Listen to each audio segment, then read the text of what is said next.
So, good evening, everyone. It's the ninth episode of Growth Show, and I'm really excited and happy to invite you all.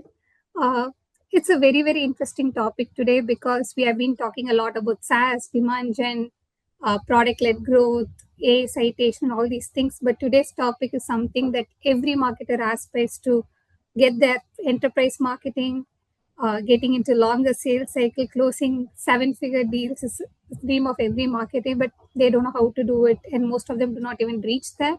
And that's why we have a special guest there. Before we get into the session, I want to introduce Growth Show and PipeRocket to the folks who are new here. PipeRocket is a B2B SaaS marketing startup based out of India. We help SaaS brands build scalable growth engines across different marketing functions. Anything related to marketing services and functions, you can talk to us. We are always available. And Growth Shows our initiative to bring all the expert marketing minds in one place. People who have built things from scratch. We want to learn from them. We want to give back to the community and grow together as a very strong marketing community. That's how Growth Show came into picture. So before introducing today's guest, I want to talk a little bit more about where she's coming from because the context here matters a lot. She's associate director at field marketing at Kyndryl. If you know Kyndryl or if you're hearing it for the first time, it's one of the largest IT infrastructure services company. They were part of IBM and they moved out of IBM a few years back. They work with buyers who deal with a lot of complex sales cycles. It's regulated, it's complicated. It has mission critical organizations like health, government, airlines, banking, all sectors where you have to convince the buyer for more than a year or two to get the deals closed. And even after doing that, you might get a question of what did marketing actually do? That is how it is always in longer sales cycles, and the buyers are also part of procurement teams, legal reviews, a complex process.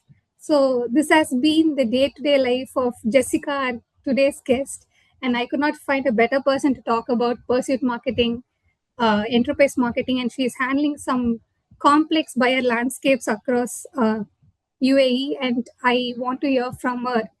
And it's going to be a really good, interesting session on pursuit marketing because it's not a playbook. It's not of any age-generated platform. It's a complete new discipline that she has mastered from scratch. Thank you so much, Jessica, for today's session. I'm very happy to have you as a guest, and I cannot wait to hear from you. I don't want to take more of your time. Just few instructions for the attendees so that you can proceed with your session. This meeting is being recorded, transcribed, so you don't have to worry about making notes or recording it or trying to add your notes taker app. I'll share all the details with you. You can keep the chat active, keep asking your questions. Jessica's going to answer all of it at the live Q&A at the end. We will also give you an opportunity to interact with her directly, so don't worry about it. Over to you, Jessica. I'm just going to go off mute audio and video, but I'll be available in the call for anything that you want. Thank you so much, Kirtana. And again, thank you so much for that lovely introduction. I'm super excited and I'm honored to have this session just to share a bit on what I've learned from working at Kyndryl and sharing a bit of my peers' best practices and what I've observed in terms of the field marketing role evolving and supporting more the customers and the business on a one-to-one component. I will share my screen and I have 13 slides to walk you through, which I want to showcase pursuit marketing and how we take it at Kyndryl. And as Kirtana highlighted, any questions, clarifications that you need, please put it on the chat and I'm happy to respond to them at the end of the session. So when I got in the invite to participate in this lovely series, the first thing that came to mind when we're talking about proving marketing value and marketing attribution when it takes a longer sales cycle is the concept of a marathon. And this is where I base myself on the storyline that I'll walk you through in terms of pursuit marketing and how we engage pursuit marketing. Pursuit marketing, I do consider to be a marathon because it's a long stretch where you need to build relationships with the right people. You need to build the trust and credibility over time, and you need to be consistent. You don't go to a marathon from one day to the other. You need to prepare, train yourself, get to know the right people, get the right coach to get to a marathon. It's all about endurance, alignment, and focus on starting from the initial stage of the cycle to the end sales stage of the cycle. And when you see the finish line, you definitely understand it is earned, and we got it won step by step. It was not the last mile, it was the full journey that allowed you to get to that finish line and to that marathon. And this lovely quote from Confucius on I really do value in terms of how we approach for pursuit marketing. It doesn't matter how slow the deal can go, but you need to make sure that you don't stop the marketing engagement in the customer. You need to be forefront, even when from a sales perspective the deal is stalled, and you need to show yourself even when the stakeholders are not talking to you. So consistency and being present, it's the key message that I want to portray today as well for this session. Now, as we get to the marathon, what I want to walk you through for today's cycle and the agenda that I wanted to share is sharing the principles of, for us at Kyndryl, of pursuit marketing and why it's different from the usual account-based marketing approach, how we can assess the right opportunities and how we can shape the opportunities early to influence them, how we get started. I'll share some tactics and use cases that I can share broadly on how we earn trust, executive relationships, and accounts. When we can get the attribution, so proving value when revenue is not being recognized. And of course, I'll double down a bit on agentic AI because it wouldn't be a session into 2026 if I don't speak about AI. So how we are using agentic AI this age in the age of pursuit marketing. And then I'll close the loop with Q&A. Now, why does pursuit marketing matters, and where do we see this growing further and further? The data shows it. The Gartner report, even from a couple of years back and last year, it's showing that 61% of the buyers, they prefer a sales-free buying experience. It means they don't want to engage a seller before they make their own mind. 73% of the buyers actively actually want to avoid suppliers that send irrelevant outreach. So when you actually are doing marketing, you need to be specific and focused to the customer needs on a B2B setting. This is a Gartner B2B report, by the way. Then 74%, they actually, of the B2B buying teams, actually experience unhealthy conflicts. And what that means is that within that decision process and within that cycle, a lot of stakeholders are not aligned. They are having different value sets, they have different perspectives, and they have different requirements. So for pursuit marketing, we show value when we can align that requirements into a one standalone narrative. Then on the Gartner source still, 17% of the buying journey is spent with suppliers. It means that all of the research, all of the management prior to actually going for RFP or engaging a vendor, it's already made before that. So you have 93%, the remaining that actually is engaging with a supplier to make a decision. That is also aligned with when actually goes to the RFP stage, 92% of the of the buyers already have a vendor in place. And 95% of the odds of winning, it's already shortlisted prior to engagement. And all of that, just to emphasize, it across a whole standalone duration of a sales cycle. And we all know that sales compared to marketing, we tend to have a larger lens with regards to timeframes and engaging. It's not a quarter-to-quarter opportunity. And this is where also we can add value by thinking not the next quarter or 2 quarters, but thinking what's going to happen the next year. Moving forward, so where does the mindset shift from account-based marketing, the traditional approach, and the deal strategy approach? I want to caveat, and I want to segue this to say that at Kyndryl, marketing was always considered account-based marketing. We were always focused when we spun off on our key accounts, and we always focused to make sure that we go to market to the ones that matter.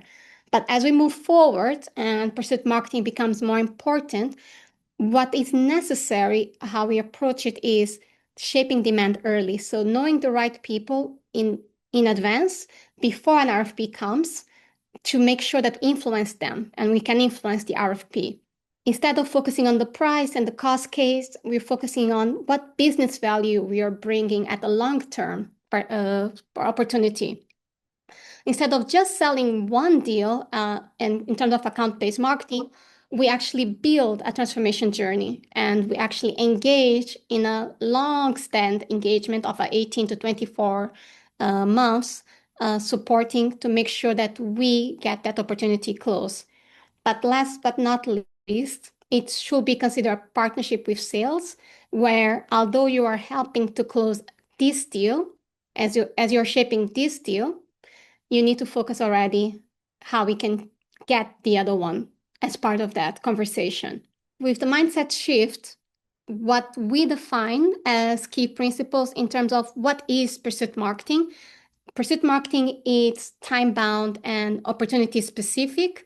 So it is anchored on a live sales opportunity with a clear start and pursuit timeline, unlike account-based marketing. It's fully integrated with the deal team. So it's a daily work hand in hand with every single internal stakeholder of that deal, which includes sales, legal, solution architects, delivery, specifically delivery, that it's often embedded in what we call pursuit war rooms to get that deal done. The third one is emotionally intelligent storytelling. Is we build a narrative above the brand. So we build a narrative to address what does the customer aspire to be, what are the concerns, what is the internal politics of the buying group. It's highly competitive. So we design pursuit marketing to neutralize the message that is being provided by the competition. And that is done with a 12-step strategy that I'll share after on the wargaming approach. 7, of course, is outcome-driven, not activity-driven. So when we do the flight plan of pursuits of that large deal, the success is measured by the win rate progression of the deal and not by the event, not by the digital campaign that we executed. And of course, it's about staying in the race. So winning with consistency and by being present end to end on that deal. So questions to consider as a field marketeers, and that we define ourselves as well inside Kyndryl to actually agree on the pursuit marketing, because our resources are scarce. Every company has the challenge of resourcing, and we also have the same in terms of how to approach marketeer. And we consider six key things as part of that. In terms of questions, one is strategic importance, making sure that all stakeholders and leadership are agreeing with that deal. Time frame, do we have a specific requirement and we have enough time to make an impact as marketing? Milestones, what are the key stepping stones? What are the key areas that we can impact the deal progress or outcome? Resources, as I mentioned before, do we have sufficient resources to support the deal? So even before actually approving a pursuit marketing, we need to have that alignment done. Budget. Normally, a lot of the large deals have a proposal budget, and if there is, they should also support marketing activities. And last but not least is the partnership with the sales. To make sure that we have a seat on the table, the sales needs to consider us as a collaborative partner, and it has to be a two-way street for that perspective. And after you get that done in terms of alignment and agreement that this is an opportunity that we want to pursue and that this is a pursuit marketing deal that we can commit to, we go step by step in terms of ask questions and things that we need to highlight. First, we need to understand the basics. What is the sales stage? Who is the deal maker? What is the management system that is being used? And what is the scope of the opportunity? Second, getting the insight. So understanding the opportunity in depth. Are we in a pre-RFP? Are we in RFP? What's the total contract value? What are the customer goals? What problems do we need to fix within the customer? And what does the customer think in terms of the process and timeline? And more importantly, what is the relationship with that customer? Third, shape in terms of helping to shape the narrative and helping to engage the right people. Understanding, are we shaping the RFP or are we just responding to an RFP? Is there a third party advisor, an analyst that is already involved and that we can influence as well and that we can work together? Who are the competition? Do we know what they are saying in the market? What technology partners are already in play? Which alliances we can leverage? And anything that is related to the opportunity in terms of consult.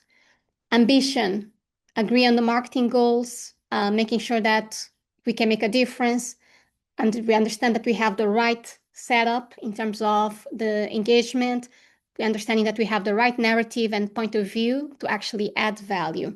And with all of that done, then we activate the draft, the flight plan. We do a pursuit flight plan that has everything that we can influence between relationships, revenue, and responsibilities as well. Now, moving into the competition, this is something that we've been using specifically to address the narrative and making sure that we have the right content in place and have a bigger odds of winning versus the competition.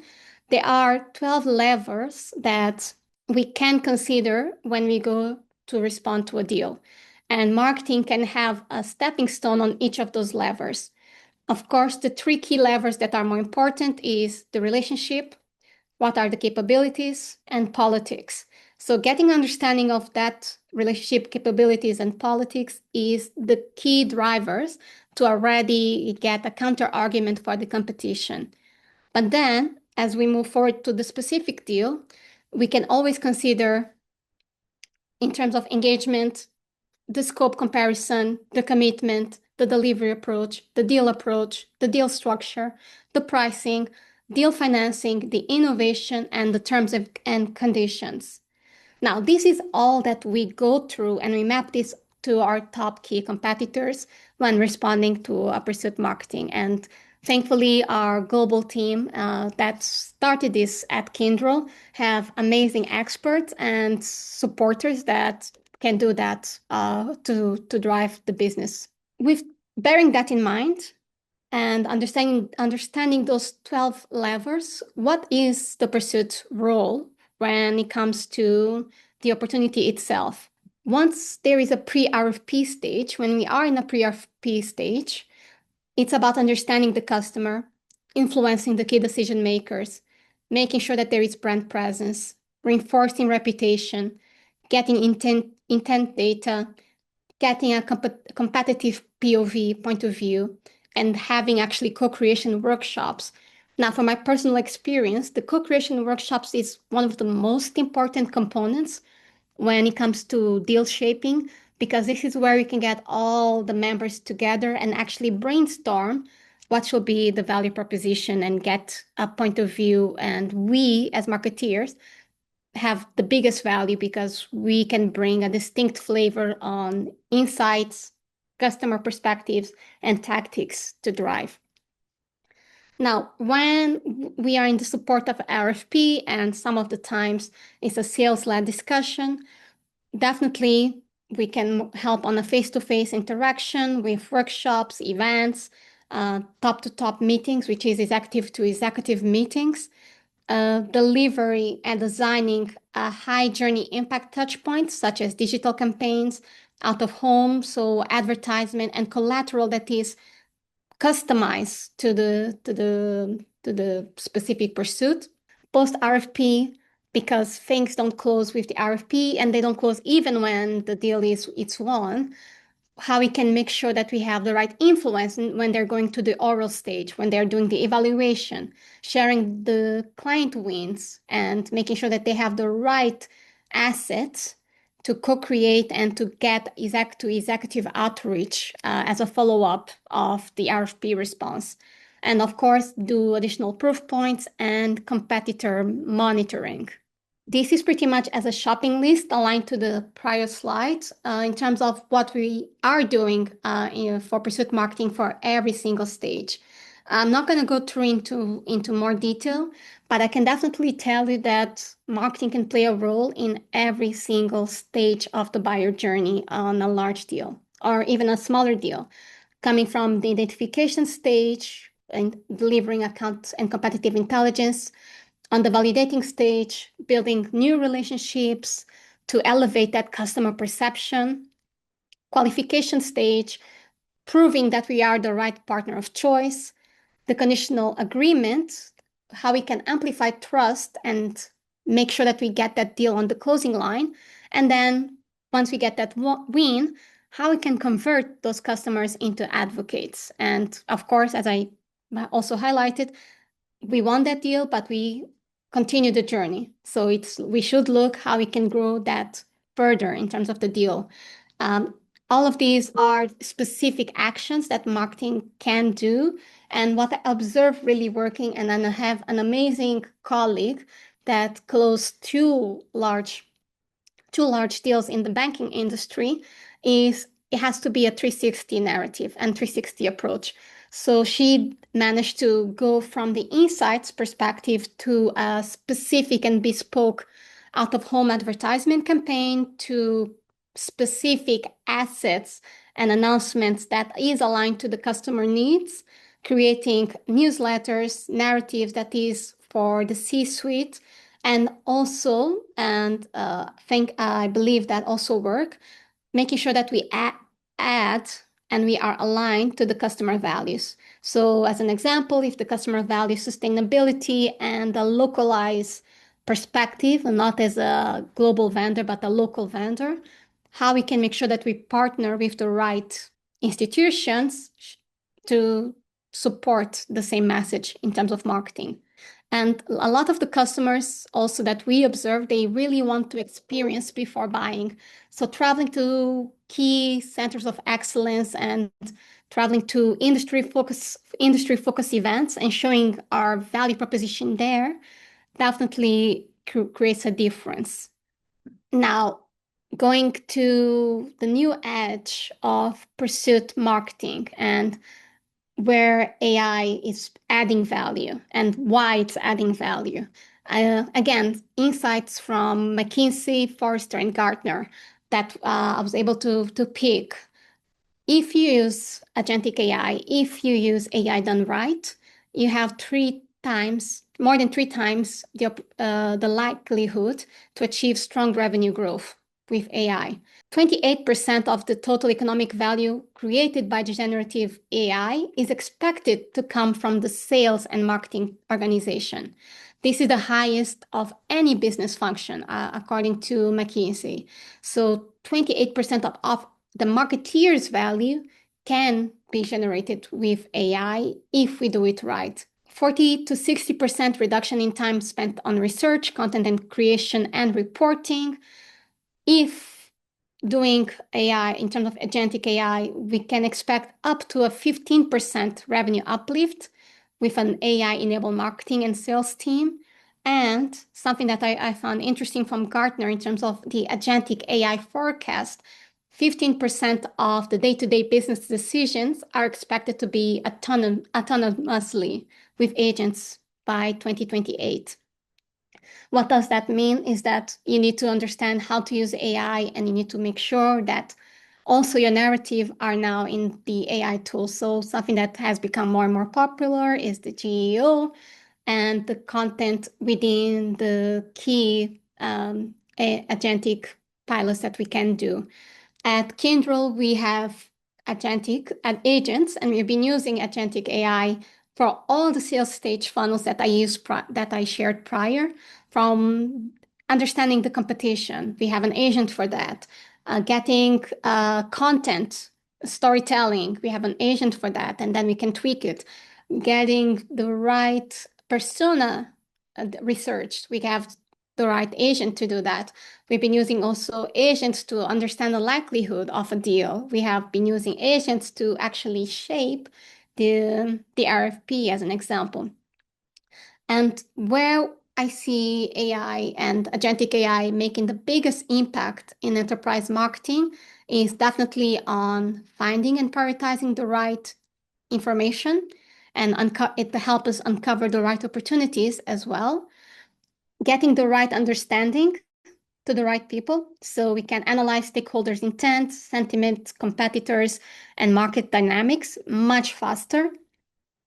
And we can shape and influence much faster as well. So we can craft winning narratives, tailor content on a tweak with the right agent, and we can go to market as the customer requires. Also is helping us to orchestrate and execute by automating tasks. And of course, in terms of the winning, it helps us to do post-win advocacy and identification much, much faster. So the end message of here that I want to lay in is that agentic AI does not replace pursuit marketeers. It does become the force multiplier and a 24/7 teammate that do research, orchestration, and recommendation, while we can focus on the influence and not managing the day-to-day tasks. So what now in terms of the quick wins? What I can share that I understand to be working is you need to start earlier and stay closer. You need to get involved at the earliest signal, and you need to create visibility with value from the get-go. Second, you need to prioritize with intent and make sure that you have the right alignment on strategic fit, win themes, and investment. Third, build insights that matter. So actually invest on the customer market and competitor intelligence that adds value, particularly with agents. And you need to continuously refresh those insights. It cannot be a one go from the beginning. It needs to be on a regular base, normally on a fortnightly or on a monthly base. You need to have the right team together, so bringing the right experts together early, and of course having the right RACI matrix to get that done. Something that it's also very effective, and we call it a marketing swarm, is when we get all the teams engaged for a specific deal. And that involves from the content, delivery, from digital events, field, working together and getting on the same flight plan to go to market for that customer. That we call it a swarm methodology, and that tends to have a lot of impact as well. Fifth, use AI as a force multiplier in terms of personalization and getting the right decisions. And last but not least, you need to learn, adapt, and repeat. Capture those lessons, share it, and refine your playbook and scale it as much as you can. And of course, the questions that started this conversation and that it gives us very, very, very, very long nights is how we can measure pursuit marketing performance on that angle and how we can add value to the deal on a long stage. So the way that we can measure it and we've been measuring is in terms of early engagement. So the percentage of pursuits where marketing is engaged at the OI stage, at the opportunity identification stage. Pipeline influence, the percentage of pipeline with active pursuit marketing involvement versus the business. Win rate improvement, what's the win rate of that pursuit marketing engagement versus without pursuit marketing engagement, and then you can compare. The deal velocity, how did it improve? And does it improve faster than the usual deals? Getting the right effectiveness as well. So getting the NPS and the customer feedback and the shortlist rate from a pursuit deal. And last but not least as well, the revenue impact. So getting that one revenue percentage influenced by pursuit marketing activities to the business and how you're helping the business grow with those tactics. What's one of my last messages that I want to convey is that the best teams don't win because they have the best strategy. They win because they execute together, they learn together, and adapt together. This is from Patrick Lencioni, a very good and renowned business writer, and definitely it's something that I take home. You do run a marathon by yourself, but there's a whole team supporting, and it makes much more interesting when you win, when you go together and learn together and adapt together. So with that, this is the key thing that I want to highlight. Winning enterprise deals isn't about running faster, but running consistently and showing up earlier, creating momentum at the right times. And my last message is that closing a deal is where the next big race begins. So closing a deal does not mean that marketing initiatives are stopped. You need to nurture and advocate that customer. You need to ensure that that customer voice is in the market after you get that one deal. And aligning to that, highlight as much as you can your value to the key stakeholders inside the business. This is a way that you show your value in. I hope I didn't went too fast. I will stop sharing, but I will be more than happy to connect with you, and please reach out. Any questions? My email is jessica.tavira.augusto@kyndryl.com. And again, thank you so much for the opportunity, Kirtana, to share my 2 cents. That was a really interesting session, Jessica. I'm going to open the next 5 to 10 minutes for live Q&A. Before that, there are a few questions that I had gotten even before the session and during the session that I want to discuss with you. You did speak about keeping it consistent throughout the process, staying motivated.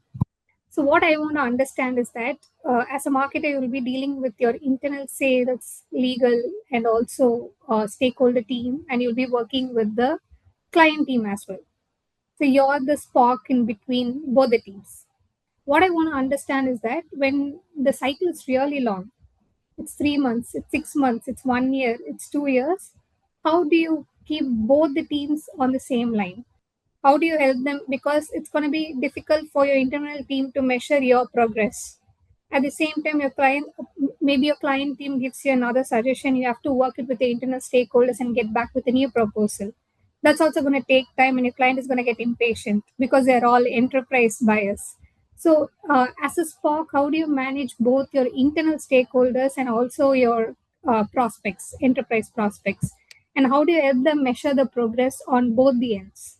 So it's a very good question, and I would say it does depend if it's a new logo customer or if it's a customer that we already have a relationship with.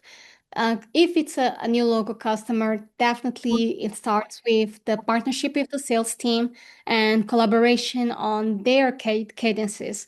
So what normally happens internally is that sales already have their own management system, and they already have their way of speaking with delivery, ops, legal, finance.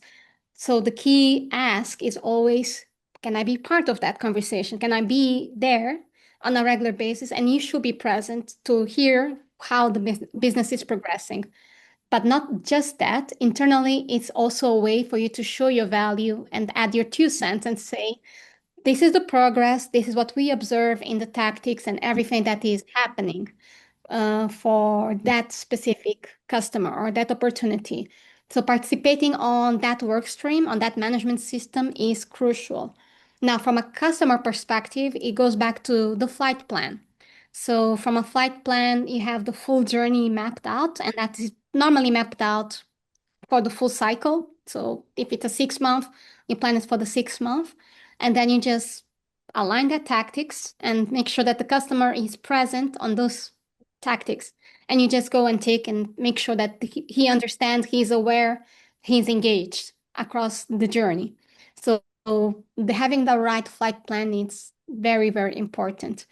Now, if it's already a customer that we have a relationship and that we already know and we are growing with the customer, this gives you more liberty to actually interact directly with their marketing peers. So normally, my ask is always when it becomes a referenceable customer, give me the contact of the marketing person. I'm happy to interact directly. And then it becomes a different relationship. And that is something that I manage. and I support at the end scale. With that, I believe this is an opportunity for you to always show your relationship and your value to the customer through that contact as well, because that contact will talk also internally. So there are different approaches, but this is how I'll see, particularly between new logo and existing customers. That Hope that answers. clarifies. Attendees, you can drop your questions in the chat if you want to interact with Jessica. Directly raise your hand. I will unmute you. I'm just discussing few things that are general questions regarding the topics, but that doesn't have to stop you from asking questions. So one more thing I want to ask you about this question is that even when we were discussing about it, I know that you would have had a lot of interesting examples to share, if not for the NDA disclosures and legal processes. So, especially when you work with such clients, in many cases, you are not allowed to get a case study or a testimonial, or you cannot even use it as a trust badge to get another enterprise buyer. So, as a marketer, how do you stay motivated throughout the process, or how do you try to attract another enterprise buyer when you're not able to disclose the names of your previous customers? Because that is something that always adds value. Yeah, that is definitely a challenge. What we tend to do, and it's something that is applicable, but always, of course, customer reference is top priority, having a named customer reference. We have different approaches considering the industry, depending on the industry, but having a blinded reference is always a good starting point. You can always highlight the largest bank in XYZ or that country. We are doing something with that, something that is non-identification and non-identifiable, but help us to actually show our value, what we did in the market in that industry. So blinded references is something that we do. The second component is working with third-party advisors. So although we cannot share names, of course, we can influence third-party advisors and highlight to them, we are working with X, Y, and Z. This is what we've been growing into. This is our scope now. So having the right third-party advisors, partnerships is very important as much as we possible. And the third that works for us when we get to the deal stage, a way to get out of that not NDA and binding approach is a clause, a contractual clause that allows us to say after signing the deal, marketing and communications can use what's being exposed in the contract to share the story to externally. So the contractual clause also is something that can add value in terms of my 2 cents. Now that you're working with two different geographies, be it, one second, let me check if anyone has raised their hand. No, they're good to go. So you're working with two different markets. One is Middle East, and then you work with Europe, Africa as well. Both are two different landscapes. Enterprise buyers have different sentiments over there. So when you work, when you focus on one geography, it's very different because you get to know them, you do research, you work along with them, you become a part of them. But if you have to parallelly work across different geographies, how does a marketer should be ready? Because it's going to be different. It's already the cycle is long, the tenure is long, and the landscape complexity is also high. How do you manage in such situation, or what are your 2 cents on that? I believe that's what makes the work fun at the end of the day, to get different perspectives and cultural awareness. For me, for sure, I believe it's something I love to get that view on European markets versus the market. In terms of complexity, it's a matter of having the right team, the right people to support you at the end of the day. Got it. I hope I did not cut. Yeah. So I think people will have more questions. Yes, there is a question in the chat. Yeah, which marketing channels and tactics have been more effective across the different stages? Yes. So from experience, I observed that out-of-home advertisements in the locations that matter definitely is important. So having, for instance, a banner, an outdoor banner right in front of the office space really works when we are trying to shape a deal or when we're trying to get brand recognition. So advertisement, localized advertisement matters. Second, I see that content syndication with the right vendors really work in terms of getting the right stakeholders, increasing the database, getting the right insights. So content syndication does work when we are in the early stage of the journey. And on the last journey on what we can do when we want thought leadership. So partnering with specific high-level suppliers that we can push the message as well. We have something that is called the Kyndryl Institute, where we can get customers invited to share their thought leadership. And that makes a difference as well because it's not a sales pitch, it's their perspective, their thought leadership, their value. I hope that answered. Oh, and of course, engaging end to end with LinkedIn tends to work as well. Hope that answered Tarun. And Yes, Kirtana, let me yes. see. So that's the end of the session. Thank you so much. It has been really helpful. For all those of you who have attended, if you have more questions, I do understand this is topic that most of you are hearing for the first time, or it's too much of insights for you to process, think about it, and get back on. So if you have more questions, you can always come back to us. I've also dropped Jessica's LinkedIn profile in the chat. You can reach out to her directly to, or you can bring the questions to us, and we will take it up with her and we can do a follow-up session also. We can plan it. And if this entire session made you think about your own marketing strategy, if you want to talk to experts, we have Praveen and Kim who are ready to always talk to you from PipeRocket to help you out with your marketing strategy, and I've dropped their contact details also. If you want to be part of all the upcoming sessions of Growth Show, you can register for our community form, or if you want to participate as a guest in the show, that's also possible. You can reach out to me directly. So, thank you so much. It's a great session. Jessica, thank you so much for joining. We couldn't have asked for a better guest. Uh, Been thank an you. honor. Thank you. Thank you so much, Kirtan. And thank you all for attending. I wish you a good morning, good afternoon, good evening, where you are. You have a great Thank